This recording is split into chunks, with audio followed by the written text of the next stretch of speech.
No thanks, says young Chinese. On Monday, China further relaxed its strict family planning controls, allowing couples to have 3 children after just 12 million Chinese were born last year, a record low.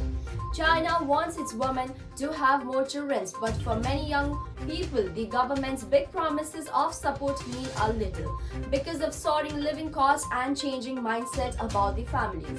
On Monday, the world's most populous nation further relaxed its strict family planning controls, allowing couples to have 3 children after just 12 million Chinese were born last year, a record low.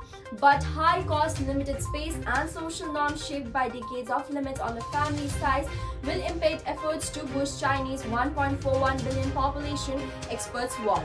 A lot of women around me are quite repulsed by the idea of having children. 22-year-old master student Yang Zhangqi told AFP in Beijing, so don't even talk about having 3, she said.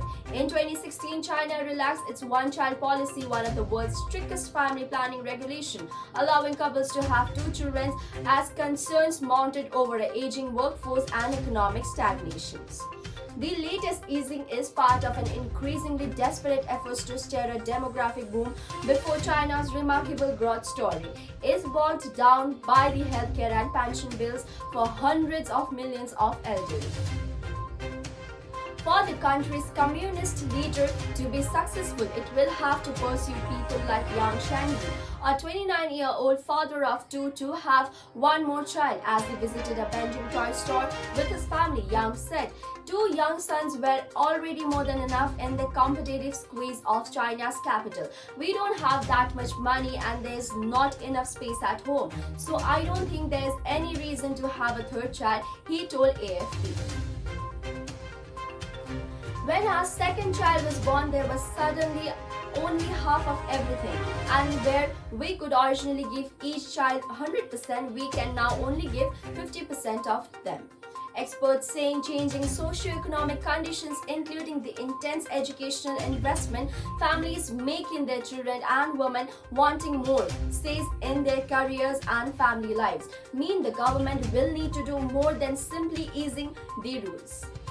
Having just one child or no child has become a social norm in China.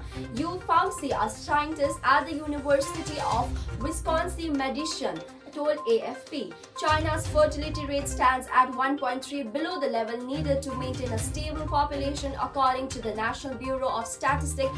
Other countries in East Asia have also struggled to boost the birth rates, with families shrinking in South Korea, Japan, and Singapore despite government incentives.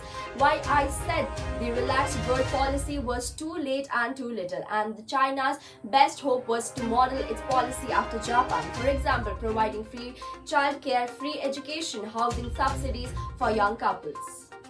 Young people are under a lot of pressure. A woman visiting the Bund in Shanghai with her only child, who did not give her name, told AFP. They have no time to take care of the kids at home because of work, and if they take care of kids full time, that means no work, she said.